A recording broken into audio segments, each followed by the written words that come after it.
안녕하세요, 투데이입니다. 오늘은 신일간들의 일주별 신년운세를 해볼까 합니다. 일간별 신년운세보다는 정확도가 조금은 올라가겠지만 사주 8글자 중에서 단지 2글자만 가지고 풀이하는 거니까 재미로 봐주시면 감사하겠습니다. 오늘은 신축, 신묘, 신사, 신미, 신유, 신해 일주의 일주별 신년운세를 말씀드리겠습니다. 이 영상을 보시기 전에 일간별 신년운세 영상을 보고 오시면 도움이 되실 것 같습니다. 일단 신일간들은 간목이나 진토가 그렇게 좋지는 않다고 했죠. 신금이 간목을 보면 목곤쇠편이라 간목에 상처를 내니 재물을 소모하게 됩니다. 신금이 진토를 보면 매금이라 신금이 본인의 빼어남을 찾지 못하고 방황하게 됩니다. 다만 이의제의라고나 할까요? 간목이 진토를 소토하게 할 수 있습니다. 돈을 들여 학위를 취득하거나 부동산을 살 수는 있습니다. 근데 그것이 신금 입장에서 크게 도움이 되지는 않습니다. 신금은 완벽을 추구하기 때문에 본인이 잘 아는 분야가 아니면 손대려 하지 않는데요. 간목이 진토를 소토하여 문서를 얻어왔자 나의 실력으로 얻었다고 생각하지 않기 때문에 써먹지 못합니다. 그래서 올해는 쓸데없는 곳에 돈을 쓰지 않도록 주의해야 하는데요. 어떻게 보면 신금 일간들은 올해 방어적인 자세를 취해야 합니다. 다만 대운이나 연간, 월간의 기토가 있으면 갑기합판이 오히려 좋습니다. 문서운과 재물운이 좋아지는데요. 기토의 유무에 따라 차이가 크기 때문에 일단 대운이나 연월간에 기토가 없다고 가정하고 각 일주별로 어떤 상황이 펼쳐지는지 어떻게 움직일지 한번 살펴보겠습니다. 먼저 신축일주 보겠습니다. 신금이 축토 양지 위에 앉았습니다. 인성이기도 합니다. 그런데 축토는 동토, 얼어붙은 땅이죠. 그 위에 있는 보석은 그리 빛나 보이지 않습니다. 자신의 완벽함을 드러내기 어려우니 신경질적이고 예민할 수 있는데요. 양지에 앉아서 힘이 미약하고 더군다나 축토는 금의 묘지라서 형제나 경쟁자가 묘지에 갇혀 있으니 급하게 서두를 필요가 없습니다.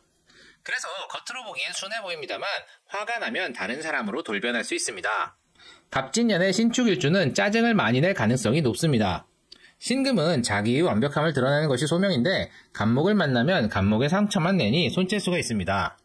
거기에 지지로 들어오는 진토는 묘지로 나를 무덤에 가두는 데다가 신금을 매금합니다. 문서운에 갇힌 나를 구하기 위하여 돈을 쓰는 형국입니다.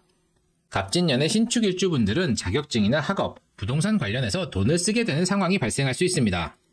본인의 발전이나 어려운 상황을 타파하기 위해서라면 피할 수 없습니다.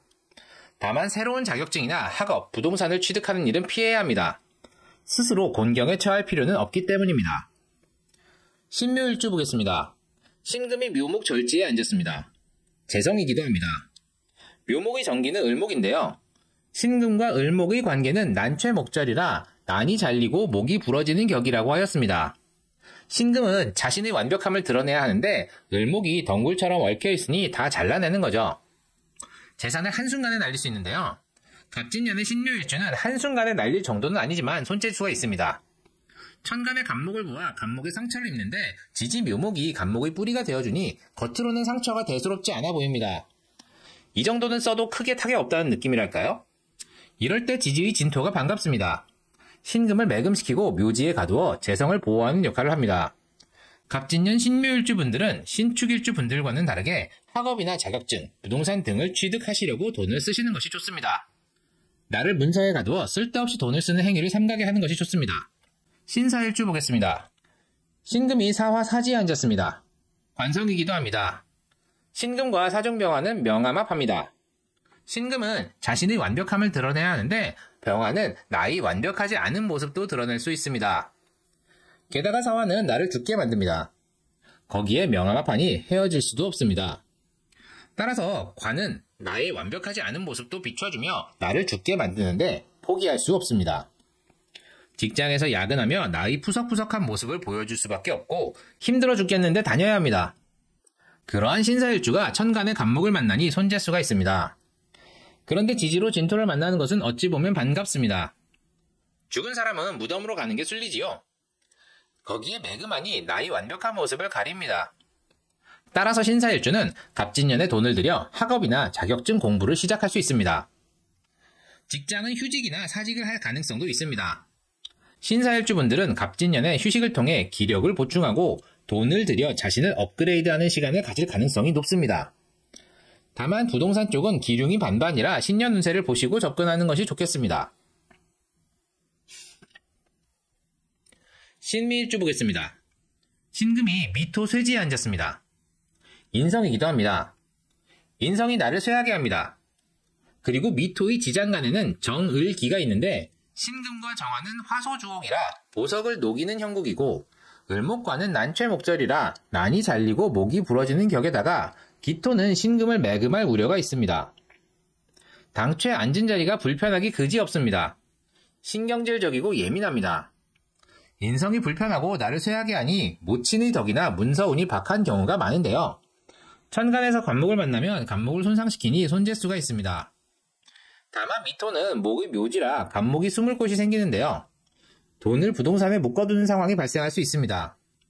거기에 진토는 신금의 묘지이니 나도 같이 묻혀버립니다. 시골로 내려간다든가 귀농하는 경우도 생길 수 있습니다. 공부하느라 고시생이 되어 파묻혀 지내실 수도 있고요. 돈과 나 자신이 묻혀있는 상황이 발생합니다. 신미일주분들은 갑진년을 휴식과 발전의 기회로 삼으시면 좋을 것 같습니다. 신유일주 보겠습니다. 신금이 유금 록지에 앉았습니다.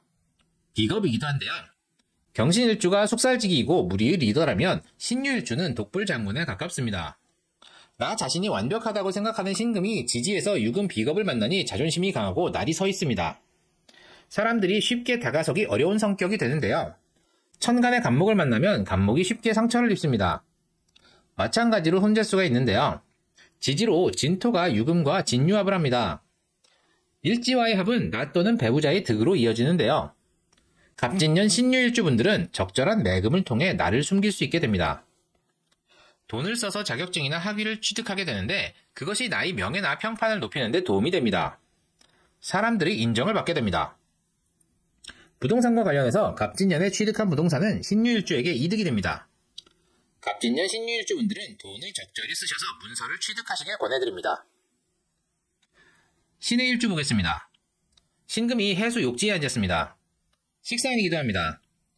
사실 신금이 나 자신의 완벽함을 드러내기 위해서는 임수로 깨끗이 씻어줘야 하는데요. 신의 일주는 해중 임수가 있어서 매우 유리합니다. 거기에 욕지에 앉았으니 주목도 또한 높습니다.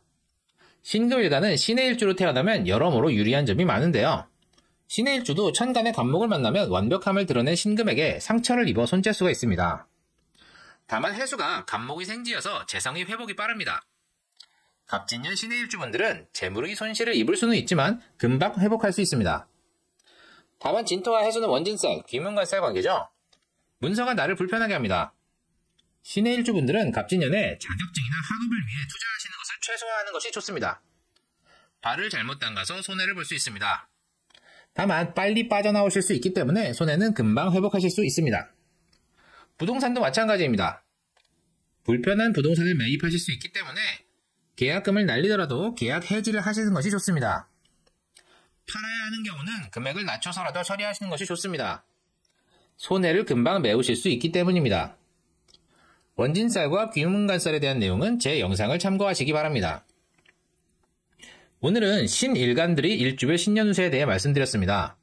신일간 분들은 갑진년에 재물의 손실을 피할 수 없어 보입니다. 그리고 지지의 진토가 매금할 수 있습니다. 다만 일주별로 나타나는 상황이 다르기 때문에 그에 맞춰 유연하게 행동하셔서 슬기롭게 극복하시길 바랍니다. 그리고 일주와 상관없이 신일간분들은 모두 신년운세를 보셔서 다가오는 운에 대비하시길 권해드립니다. 그리고 단지 사주에서 두 글자만 가지고 신년운세를 풀어드렸기 때문에 정확도는 떨어질 수 있으니 재미로 봐주시면 감사하겠습니다. 도움이 되셨나요? 도움이 되셨다면 구독과 좋아요, 알림 설정 꼭 부탁드립니다. 그럼 이만 마치도록 하겠습니다. 감사합니다.